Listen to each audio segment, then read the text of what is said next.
Hey guys, welcome to this week's Devo. First off, let me apologize for being a couple of days late. I'm so sorry, but we have been crazy busy doing some traveling, teaching, a lot of Bible study, home groups, Shabbat fellowships we just had this weekend. Just awesome stuff, but it has been really stupid busy. So let me say I'm sorry for being late, but let me say thank you on the other hand, because your prayers, your support, your encouragement, your sharing of all the stuff that's happening online is really what's making this thing go. And people are getting to hear the message that God has given to Out of Ashes Ministries. So I want to say I'm sorry, but I want to say thank you. And don't stop, because the message is getting out and God's people are coming back to truth. And so I wanted to say those quick things before we get into it. This week and next week is going to be probably a little bit shorter Devos, but some really pertinent questions that I want to ask, that I want you to think about. So this week the question is basically, or these next 2 weeks is basically, what are you defined by? What makes up who you are?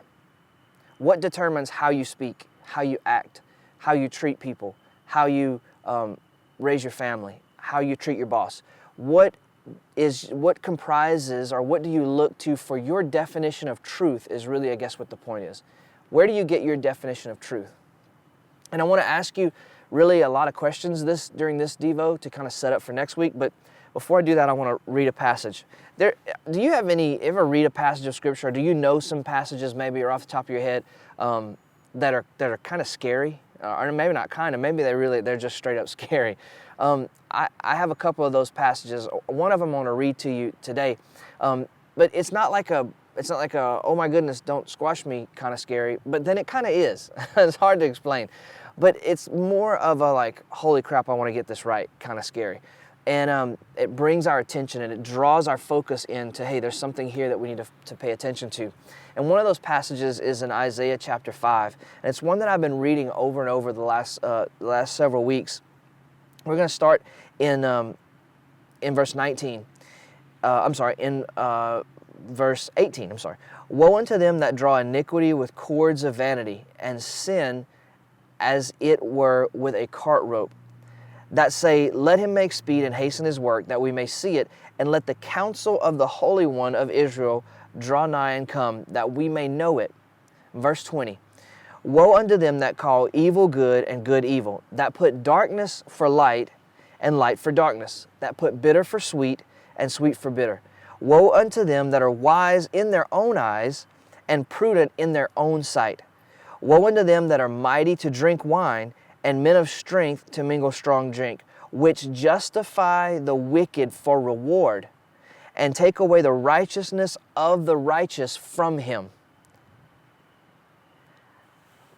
I've been kind of pondering over these verses the last several weeks, and struggling in my spirit with this question of being defined, of a definition. So I came up with some other questions to kind of ask, to determine how do we, first of all, how do we know what we're defined by currently? I think we all have to start with kind of where we are right now. How do we know what we're defined by currently? Are we calling good evil and evil good?